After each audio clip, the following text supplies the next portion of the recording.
He understands me better than you ever will. Don't make it weird. He said it so casually, with this little smirk, like he was stating a harmless fact and I was overreacting for even breathing differently. We were standing in our living room, his watch already on, cologne still fresh, him half turned toward the door because he was late for some art exhibit he just had to go to, with his ex. I remember staring at him, my mind strangely quiet. Sure, I replied. Just that. No argument. No begging. No asking him to stay. He searched my face for a reaction he could fight with, something dramatic to justify whatever he'd already decided to do. When he didn't find it, he shrugged, leaned down, and pressed a quick, dismissive kiss to the top of my head like I was a sulking child. Don't be insecure, Linda, he added. It's not that deep. Then he left, the door closing softly behind him, leaving his words hanging in the air like smoke. That night, while my boyfriend was out with the woman he used to love, telling himself they just spoke the same language, I opened my laptop. No accusations, no ultimatums, no dramatic confrontation, just a quiet decision. I pulled up an email from an international consulting firm I'd been dodging for months. 2-year relocation contract abroad, housing included, salary bump big enough to change my life. I had turned it down 3 times because of him. Because we had plans, because we were supposed to build a life here. But he wasn't building that life with me anymore, not really. So I sat there in the glow of the screen, heard his voice in my head saying, "My ex understands me better than you ever will," and I chose something radical. I chose myself. I signed the contract. No fanfare, no announcement. I closed the laptop, washed my face, and went to bed alone in the apartment we were supposedly sharing. 2 weeks later, at 7:00 a.m., his just a friend showed up at our door, holding something that made my blood run cold and my hands reach for my passport, a positive pregnancy test, his baby, not mine, not ours. That was the morning I booked my flight the same day. I'm Linda, I'm 34, and this is the story of how I stopped fighting for a man who had already left me long before I packed my bags. I thought I knew him better than anyone. Turns out I was living with a stranger wearing a very familiar face. People say betrayal hits you all at once, like a slap you never saw coming. But looking back now, I realize the unraveling of my relationship didn't begin the morning Marcus showed up with a positive pregnancy test. It didn't begin when my boyfriend told me his ex understood him better than I ever would. The collapse began quietly, months before, in moments so subtle I didn't recognize them as warnings. My name is Linda. I'm 34, a project consultant who has always prided herself on being grounded, rational, and painfully loyal. I used to believe loyalty was a strength, until I learned it can also be a slow form of self-abandonment. I met my boyfriend, Daniel, 5 years ago, at a friend's birthday party. He wasn't the loudest man in the room, but he had this warm, attentive way of listening. When he looked at me, it felt like he actually saw me, not the curated version of myself I showed the world. We talked for hours that night, about travel, about the careers we were building, about childhood memories that still made us laugh. When he asked for my number, it felt natural, inevitable. We fell hard and fast after that. Late night drives, weekend getaways, small rituals, morning coffee he insisted on making, weekly dinners where we tried new recipes, lazy Sundays on the couch watching shows we never admitted we liked. After 18 months, we moved in together. It was the kind of decision you make when everything feels right, when the future looks clear, when you genuinely believe you've found someone safe to build a life with. We weren't perfect, but we were stable, or so I thought. For years, we talked about marriage in that soft, tentative way long-term couples do. Someday, he'd say with a small smile, when the timing's right. I never pushed. I believed him. I believed in us. My friends would tease me, saying we were the married couple who forgot to get married. And honestly, I loved that. I loved the ease, the familiarity, the quiet comfort of being with someone who felt like home. But homes can have cracks you don't see until the foundation starts to shift. About 8 months ago, Daniel reconnected with his ex, Marcus. I'd heard about him maybe once before, a brief mention of a college relationship that ended because of distance. Nothing dramatic, nothing threatening, at least that's what I told myself. The first time Daniel mentioned Marcus being back in town, he said it casually, like it didn't matter. "We're grabbing coffee," he told me, "just catching up." I smiled and said, "Have fun," because I trusted him, because I didn't want to be the insecure girlfriend who policed his friendships, because I believed that history didn't have to mean danger.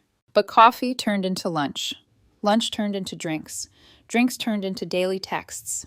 And soon, Marcus's name appeared so often on Daniel's screen that it felt like a third person had quietly moved into our relationship. When I asked about it, Daniel always brushed me off with a soft laugh. "He's just a friend, Linda. We have history. It's nothing weird." "You're overthinking it." But the tone changed over time. A shadow slipped into his voice, a sharpness I'd never heard before. Then came the sentence I still remember word for word. "He gets me in ways you don't." He said it lightly, but his eyes said something else. Something colder, something that stung so deeply I lost my breath for a moment. I should have confronted him then. I should have drawn a line, but I loved him. And love makes you tolerate things you would never accept if your heart weren't involved. Over the next few weeks, he spent more evenings out. 4 in 1 week, 5 the next, always with Marcus, always supporting him.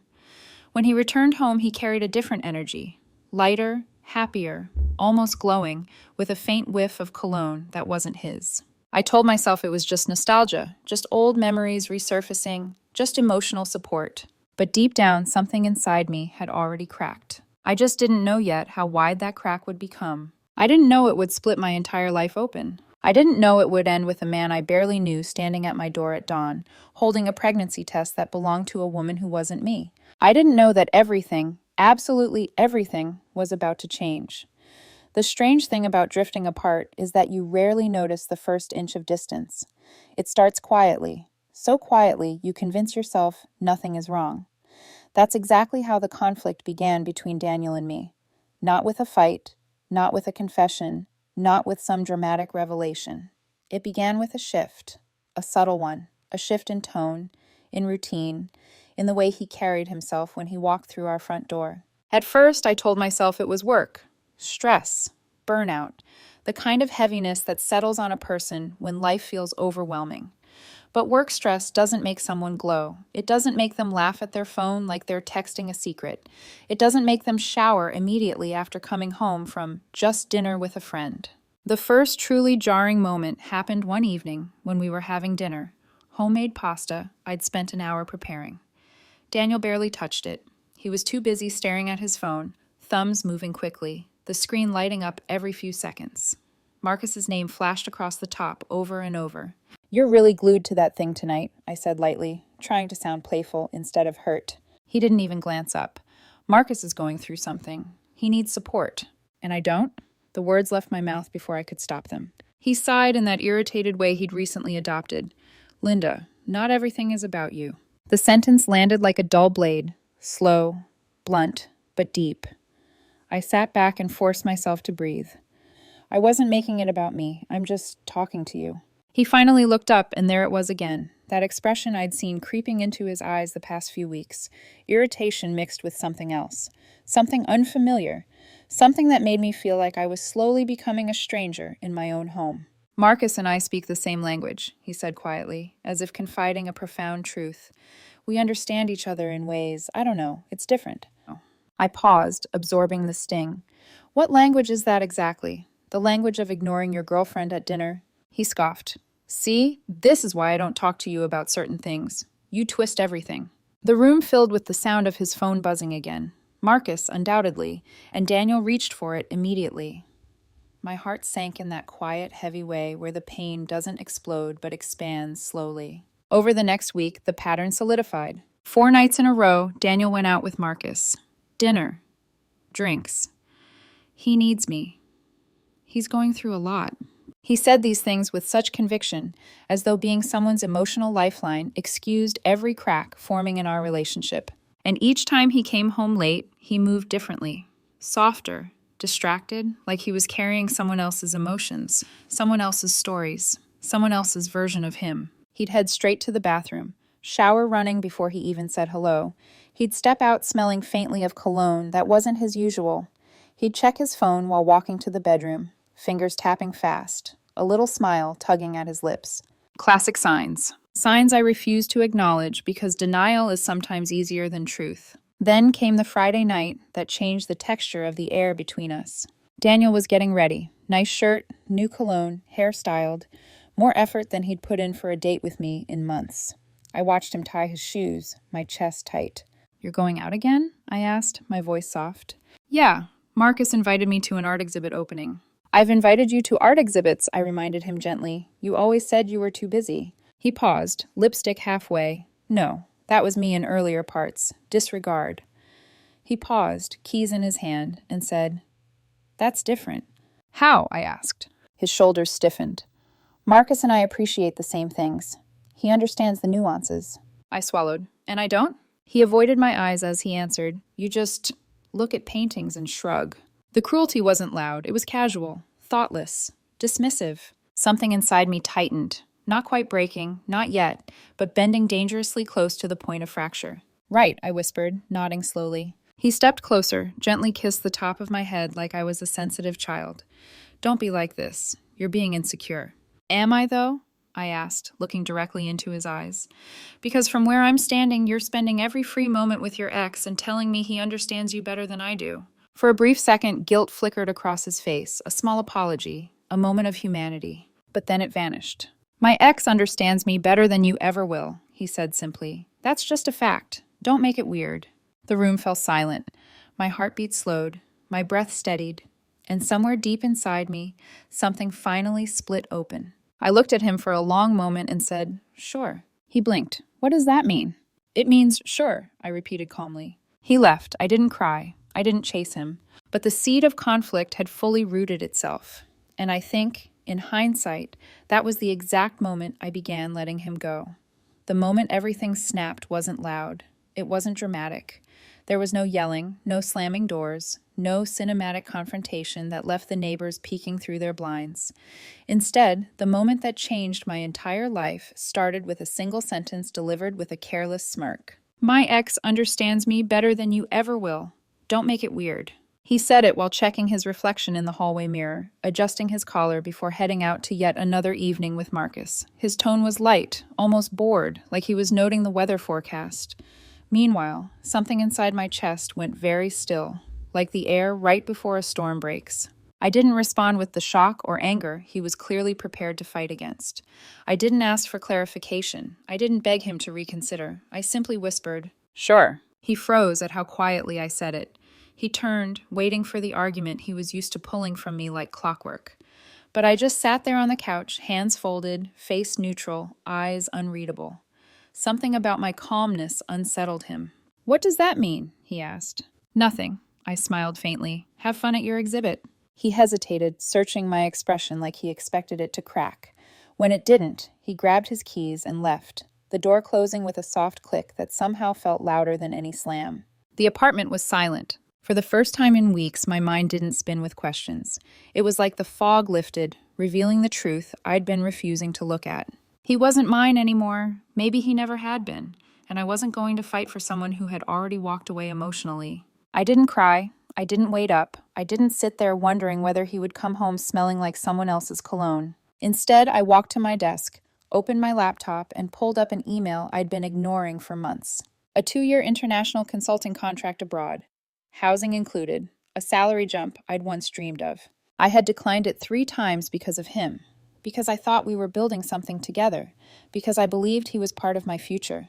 But we weren't building the same life. He was building a new one, with someone else. The cursor blinked at me. My heartbeat was steady. My decision was clear. I clicked accept. In that moment, something inside me, something tired, bruised, humiliated, finally breathed again. I didn't tell him. I didn't tell anyone. I didn't need permission to choose myself. For the next 2 weeks, I moved like a ghost inside the house we'd once made a home. Not sad, not resentful, just detached, observing everything I used to fight for with a strange sense of distance. I stopped asking where he was going, stopped waiting up, stopped touching him, reaching for him, checking his phone, checking his mood. Stopped participating in the performance of a relationship that only one of us was still pretending existed. He noticed, of course. Men always notice when the attention they take for granted evaporates. "You've been cold lately," he said one night. Have I? I replied softly. Yes, you barely talk to me anymore. I talk, I said. I ask about your day. You tell me about Marcus. I listen. What else do you want? He opened his mouth, then shut it again. You're being passive-aggressive. No, Daniel, I replied, my voice level. I'm being realistic. He stared at me like I was someone he didn't recognize. And maybe I wasn't. Maybe I had finally become the version of myself who refused to beg to be chosen. He left the room frustrated, not knowing that I was spending every night organizing my documents, signing relocation papers, rerouting bank deposits, and packing small, sentimental items he never noticed missing. Every night, the distance grew wider. Every night, my resolve grew stronger. And then came the morning, the inciting incident, the moment that took everything out of the realm of suspicion and confirmed every nightmare I had tiptoed around. 2 weeks after he told me Marcus understood him better, I woke up to the sound of pounding on our apartment door. It was 7 a.m. Daniel was still asleep beside me, unbothered, oblivious. The pounding got louder. I slipped out of bed, pulled on a sweater, and opened the door. Marcus stood there. His eyes were red. His hands were shaking. He looked like someone who hadn't slept in days, and in his hand he held a pregnancy test. Positive. Is Daniel here? He asked, voice cracking. My heart plummeted into my stomach. What is that? I whispered. He looked at the test like he'd forgotten it was in his hand. She told me she was going to tell you yesterday. She promised. But she texted me this morning saying she couldn't do it yet. Linda, I can't wait anymore. We need to figure this out. She's pregnant with my child. The hallway tilted. My breath stuttered. You're telling me, I whispered, the words barely forming, that my boyfriend got another woman pregnant? Marcus's face crumpled. Oh God, she didn't tell you? No, she didn't. Of course she didn't. He backed away. I shouldn't be here. I'm sorry. I panicked. But the damage was done. The truth was out. The knife had landed. A calm washed over me. Not numbness, not shock, just clarity. Wait here, I whispered. I'll get him. Because this was the moment my entire life broke open. This was the moment I stopped clinging to a man who had already left me. This was the moment everything changed. Time didn't move normally after Marcus spoke those words. It stretched, then collapsed, then stretched again, like the hallway itself was bending under the weight of what he had just told me. I remember gripping the edge of the doorframe because suddenly the ground didn't feel stable beneath my feet. My boyfriend had gotten another woman pregnant, and she hadn't told me. She hadn't even tried. She had planned to keep lying until she found the right moment to break me. Marcus stood there trembling, looking like he wanted to disappear into the floor. He wasn't the enemy. He was collateral damage. Another person caught in the gravitational pull of Daniel's selfishness. I'm sorry, Linda, he whispered. She told me you knew. She told me she ended things with you months ago. My jaw clenched. We slept in the same bed last night. Marcus closed his eyes, exhaling shakily. I didn't know. I swear I didn't know. I believed him. He was heartbroken, panicked, confused. He wasn't performing. His pain was palpable. But right now, none of that mattered. What mattered was the man still asleep in our bed. The man who had told me his ex understood him better. The man who had gaslit me for weeks, lied to my face, dismissed my concerns, and then secretly created a life with another woman. Wait here, I said, my voice eerily calm. I'll get him. I stepped back inside the apartment, closing the door halfway behind me. The walk to the bedroom felt like moving underwater. My heartbeat was steady. Not fast, not panicked, just steady. Too steady. The kind of calm that comes after a wound stops bleeding because there's nothing left to bleed. Daniel was sitting up in bed now, blinking at me like a child woken too early. What's going on? He mumbled. I stood at the foot of the bed, arms crossed tightly over my chest. My voice, when it came out, shocked even me with how controlled it sounded. Marcus is at the door, I said. He's holding a pregnancy test. Care to explain? His entire face drained of color. What? He whispered, like he hoped he'd misheard. You heard me. He swallowed so hard I could hear it. Linda, I can explain. I'm sure you can, but here's the thing. I tilted my head slightly. I don't care about the explanation anymore. He froze. I don't care about the excuses. I don't care about the half-truths. I don't care about the art exhibits or the emotional language you and your ex supposedly speak. My voice didn't rise, didn't shake. It was terrifyingly steady. What I care about is reality. And the reality is, you got another woman pregnant while living in my home. He opened his mouth, but I held up a hand. No, don't. You've lied enough. He lowered his gaze, shame flickering across his features. But shame is cheap. Shame is easy. Shame means nothing when it comes after the destruction. I'm leaving, I said simply. He looked up sharply. What? Linda? No, wait, we can talk about this. No, Daniel. I stepped back, creating physical distance that mirrored the emotional chasm already between us. You made your choice months ago. I'm just finally catching up. His breathing quickened. Please, I love you. I messed up. I was confused. You weren't confused. My voice finally cracked, not in weakness, but in clarity. You were selfish. He stood, taking one step toward me, but I stepped back again. I signed a relocation contract 2 weeks ago, I told him. I'm moving abroad in less than 2 weeks. His face twisted. You, what? Why didn't you tell me? Why would I asked softly. You left this relationship long before I decided to walk away. I turned and walked toward the front door. He followed, barefoot, pleading. Linda, please, don't do this. Don't go. We can fix this. I opened the door. Marcus stood there, shoulders slumped, eyes guilt-stricken. Daniel looked at him and flinched, then looked at me, desperation filling his face. I took one step aside, gesturing between the two men. You two can figure out your complicated situation without me. Linda, Daniel's voice cracked. No, I said gently. You don't get access to me anymore. I picked up my keys, my laptop, my jacket, the essentials I had already prepared for this moment long before realizing why. I turned back to Daniel one last time. For what it's worth, I said quietly, she told me you were just a friend the entire time. So maybe ask yourself if you really know her as well as you think you do. And then I walked past him, past Marcus, down the hallway that suddenly felt like the path back to myself. I didn't look back. I didn't pause. I didn't let myself feel anything. Not yet. I drove straight to a hotel, checked into a room overlooking the city, and finally allowed myself to breathe. The reaction wasn't a breakdown. It wasn't screaming or sobbing or collapsing on the floor. The reaction was acceptance. Painful, quiet, absolute. And it was the first step toward a freedom I didn't know I needed. Escalation doesn't always announce itself. Sometimes it arrives quietly, like water seeping under a locked door, slow at first, then suddenly everywhere. After I walked out of the apartment and checked into a hotel, the emotional shock hadn't fully hit yet. I was suspended between numbness and a strange, cold clarity. But reality doesn't let you stay numb for long. By the time the sun rose the next morning, everything around me was beginning to shift, unravel, accelerate. I woke up in the hotel with the city humming below me. My first instinct was silence. My second was movement. I opened my laptop and emailed my lawyer, my HR rep, the relocation team. If life was going to explode, then I would move through the fire with intention. By noon, Daniel had called 7 times. Marcus had called twice. I didn't answer a single call. Around 3 p.m., Daniel sent a text that made my hands go still. Please, I made a mistake. Can we at least talk? For a moment, I just stared at the message. A mistake? Screwing up your dinner order is a mistake. Forgetting a birthday is a mistake.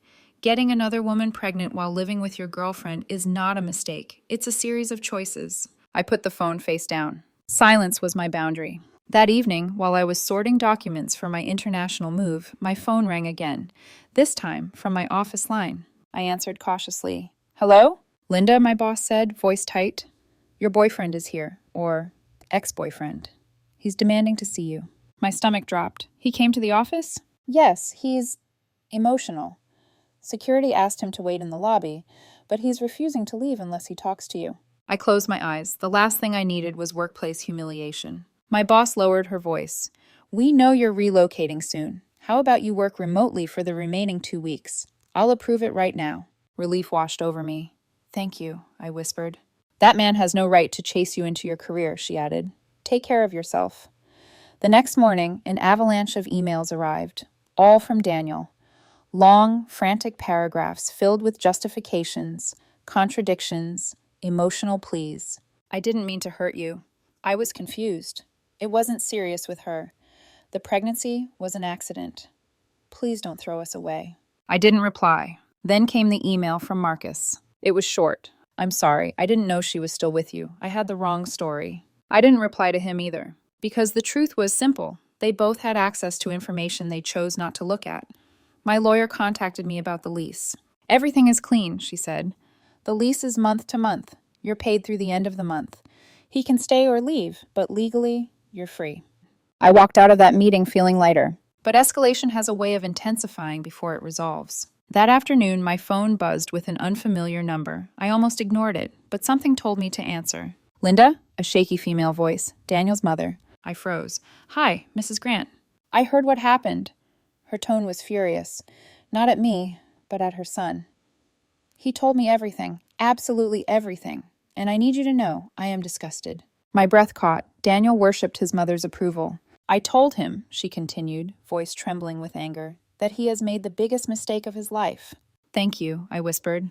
It wasn't vindication. It was validation I hadn't realized I needed. He wants to fix things, she said, but I told him forgiveness is a privilege, not a right. You owed him nothing for the choices he made. A painful ache tightened in my chest. Not longing, not regret, but grief for the woman I used to be. The one who would have bent over backward for a man like Daniel. That woman was gone now. Through mutual friends, the story spread quickly. Sarah, the woman Daniel got pregnant, was unraveling. She and Daniel fought constantly. Pregnancy stress, arguments over responsibility, Daniel's fear of commitment, her realization that his version of honesty was selective at best.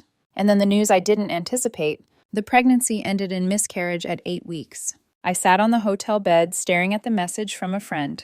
It all fell apart after that. They broke up within weeks. I didn't feel joy. I didn't feel vindicated. I didn't feel anything except a distant, hollow sadness for a woman who had tied herself to a fantasy and lost everything. But I also understood very clearly that her tragedy wasn't mine to hold. 2 weeks after I left, Daniel sent one final email. I'm not asking for forgiveness, just 5 minutes, please. I hovered over the message for a full minute, but I had already healed too far to turn back. I blocked the email, blocked the phone number, blocked the memories. Every story has 2 escalations. The external chaos, where everyone else's life shatters. The internal awakening, where you finally see your own strength. Over those 72 hours, I reclaimed my finances, reclaimed my home, reclaimed my peace, reclaimed the version of myself who didn't need to compete with a ghost from someone else's past. The chaos belonged to Daniel and Sarah. The clarity belonged to me. And as I sat in the airport, passport in hand, waiting for my flight to Singapore, I realized something. I wasn't escaping. I wasn't running away. I wasn't starting over out of fear. I was expanding beyond the small life his betrayal had trapped me in. This wasn't the end of the story. It was the beginning of the one I should have written all along. Dark moments don't always arrive the way you expect.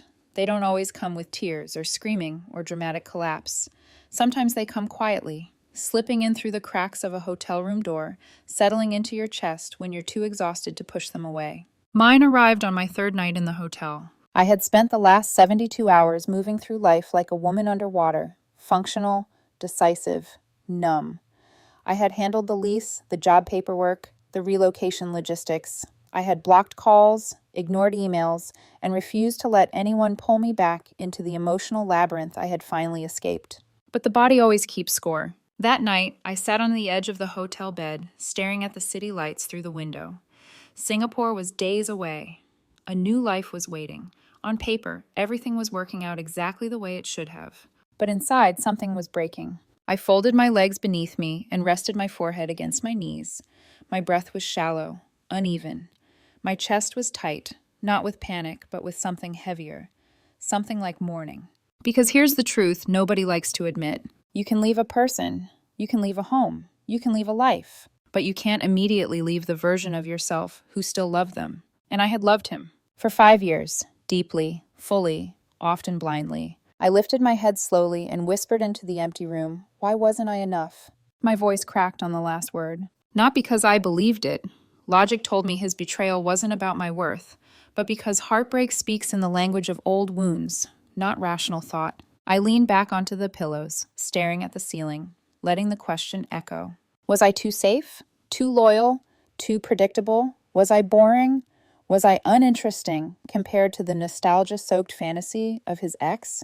Was I simply convenient until something shinier appeared? The thoughts stung like small needles, each one sharp, precise, cruel. I pressed my palms against my eyes, forcing back the tears that threatened. I hadn't cried since the morning Marcus showed up with the pregnancy test. Shock had held everything back. Survival had held everything together. But now, with silence around me, the cracks finally widened. My phone buzzed beside me. I didn't want to look, but I did. A single notification from Daniel's mother. "You deserve better. Don't let him take your light." That simple sentence broke me, not because I needed her validation, but because someone, anyone, finally said out loud what I had been too afraid to believe. The tears came then.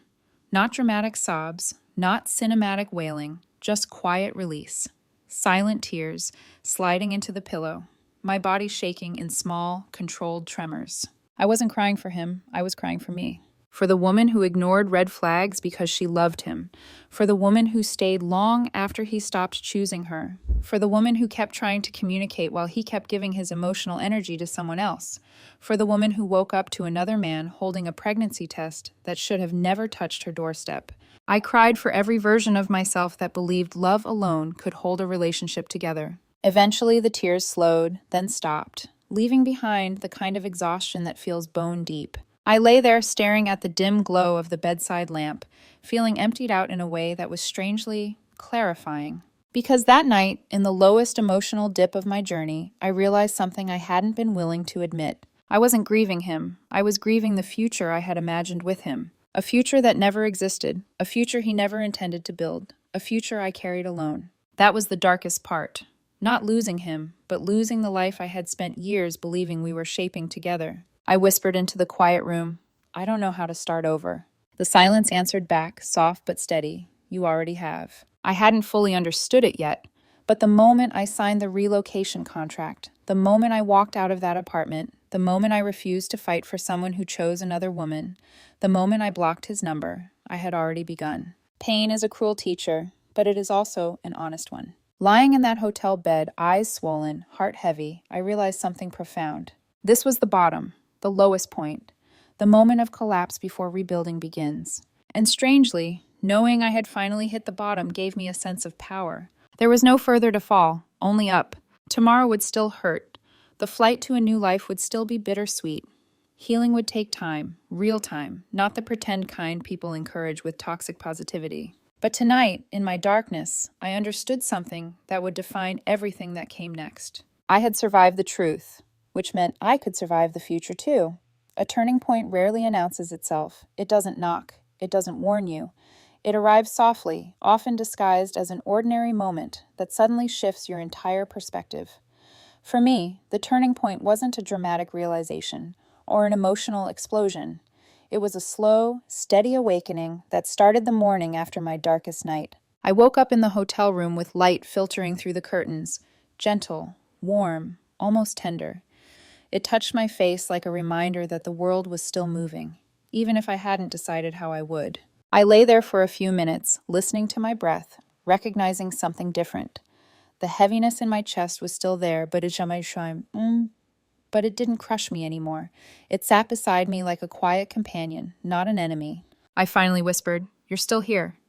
Not to the hurt, but to myself. I sat up slowly, wrapped the hotel blanket around my shoulders, and walked to the window. The city glowed beneath me, alive and indifferent. I sipped the tea I'd made the night before, letting the warmth settle into my palms, grounding me. That was when my phone buzzed. Not Daniel, not Sarah, not Marcus. A mutual friend, someone who hadn't taken sides, someone who valued truth over loyalty. The text read, "You deserve to know what he told us." I felt my pulse quicken, but not with fear, more with curiosity.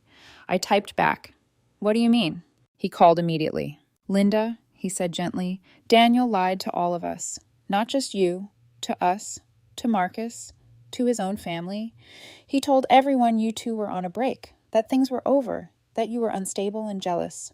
I closed my eyes. "He told Marcus you were just roommates finishing out a lease. He told us you were emotionally distant. He twisted everything." A long silence sat between us. Finally, I asked, "Why are you telling me this now?" "Because you're leaving," he said softly. "And you should leave knowing the truth wasn't your fault." The truth. That word settled deep inside me. After the call ended, I sat on the edge of the bed, letting everything he said unravel the last remnants of self-doubt I'd been carrying. All those months when Daniel accused me of insecurity, all the nights he brushed off my questions, all the times he said I didn't understand him, all the quiet dismissals and subtle cruelties. None of it had been a reflection of my worth. It had been a reflection of his dishonesty. I leaned forward, elbows on my knees, and whispered, "It was never me." The words weren't an affirmation, they were a realization. For the first time since everything exploded, I didn't feel small. I didn't feel discarded. I didn't feel like a backup plan or a temporary placeholder in someone else's nostalgia. For the first time, I felt free. Later that afternoon, one last message from Daniel came through. An email, because by then, his numbers were blocked. "I'm not asking to fix things, I just want to explain." I stared at the words for a long moment. The old version of me would have answered, would have listened, would have tried to understand. But now, I typed nothing. I deleted nothing. I simply closed the email and shut my laptop. That silence was the turning point. Not forgiveness, not anger, not revenge. Just choosing myself instead of choosing the pain. That night, before bed, I stood in front of the hotel bathroom mirror. My eyes still looked tired, but my posture had changed. My shoulders were no longer slumped. My jaw wasn't clenched. I touched the edge of the sink and whispered to my reflection, "You made it." Not through the relationship, through the betrayal, through the lies, through the humiliation, through the heartbreak no one prepares you for. And somehow, despite everything, I was still standing, still breathing, still fighting, for myself this time. The next morning, I woke up before sunrise. I packed my suitcase, not out of escape, but out of intention.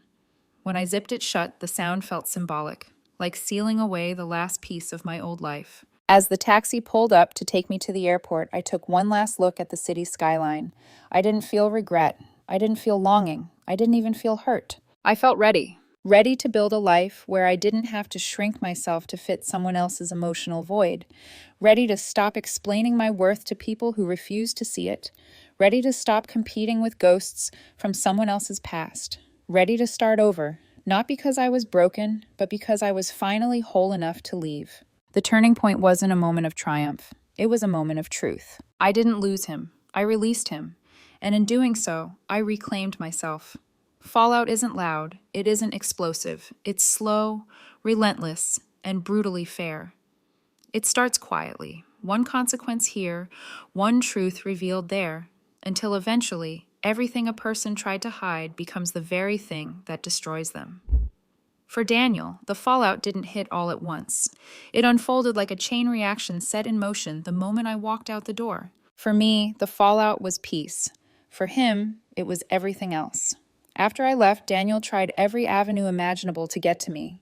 He called repeatedly, texted obsessively, emailed paragraphs that swung wildly between apologies, denials, and desperate attempts to rewrite history. "Please, Linda, just give me 5 minutes." It wasn't what it looked like. "I made a mistake. People make mistakes. You're the only person who really understood me. Don't throw away 5 years over one moment." 5 years, he said, but he threw them away first. I didn't respond, not because I wanted to punish him, but because there was nothing left to say. Words were the currency of our old life, and that life had already ended. The escalation reached a breaking point when he showed up at my workplace, unannounced, emotional, and insisting to talk things out. I wasn't even there. My boss called to warn me. "Linda," she whispered over the phone, "he's making a scene in the lobby. Security had to intervene." My heart clenched, not out of love, but out of disbelief. Even now, after everything, he was still creating chaos, expecting me to clean it up. My boss sighed. "Listen, you're relocating soon anyway. I'm approving remote work for your remaining 2 weeks. You don't need to deal with this." Her compassion broke something open in me, something tender, something grateful. "Thank you," I said softly. He never got the chance to see me again. Through mutual friends, people who were caught in the messy triangle Daniel had created, I began to hear pieces of the fallout on Sarah's end. Their love story didn't survive the real world. Reality rarely supports fantasies. She and Daniel fought constantly after I left, blaming, crying, accusations flying like broken glass. She believed he would be her stability. He believed she would be his excitement. Neither got what they thought they were choosing. Then the miscarriage happened at 8 weeks. A friend messaged me quietly. They broke up right after. They couldn't hold anything together without the baby. I stared at that message for a long time, feeling no satisfaction, no vindication, just an empty ache for the woman who had built her hopes on a man already drowning in lies. But her tragedy wasn't mine to solve. Her consequences weren't mine to absorb. Her pain wasn't my responsibility. The fallout belonged to the people who created it. 2 weeks after I left, Daniel's mother called me again. "I'm furious with him," she said. "He destroyed something beautiful. You gave him everything, and he threw it away." I didn't cry hearing that. I didn't smile either. "I just want you to know," she continued, "that I told him not to contact you again. He needs to deal with his choices." Part of me wondered what Daniel was feeling in that moment, whether he realized what he had lost, whether the silence I gave him was finally louder than the attention he had chased elsewhere. A friend later confirmed it. "He's a mess," they said. "He tells everyone he regrets everything." Regret is cheap when it comes after destruction. Regret means nothing when it isn't accompanied by integrity. Marcus also sent a message. "I'm sorry. I didn't know she was still with you. She told me lies, too." I believed him, but belief didn't equal forgiveness. Forgiveness didn't equal access. I didn't respond. Silence was my closure. By the time I boarded my flight to Singapore, the fallout had fully unfolded.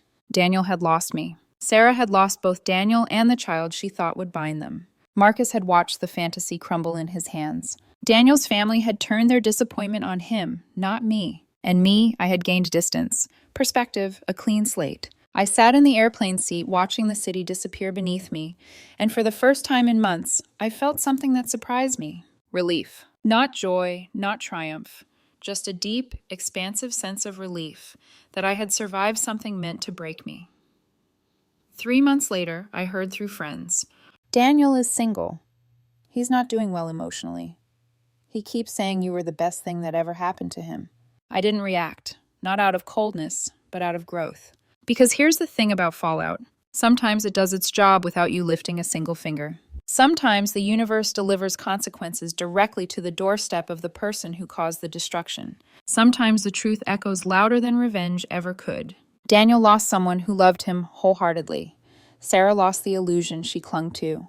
Marcus lost the fantasy he romanticized. I lost nothing worth keeping, nothing that belonged in my future, nothing that would have grown into the life I deserved. Fallout was not the ending of my story. It was the clearing of the ground where I would rebuild. Healing didn't arrive as a single moment. It wasn't the sunrise over a new city, or the first night I slept in my Singapore apartment, or the week I stopped checking my phone out of habit.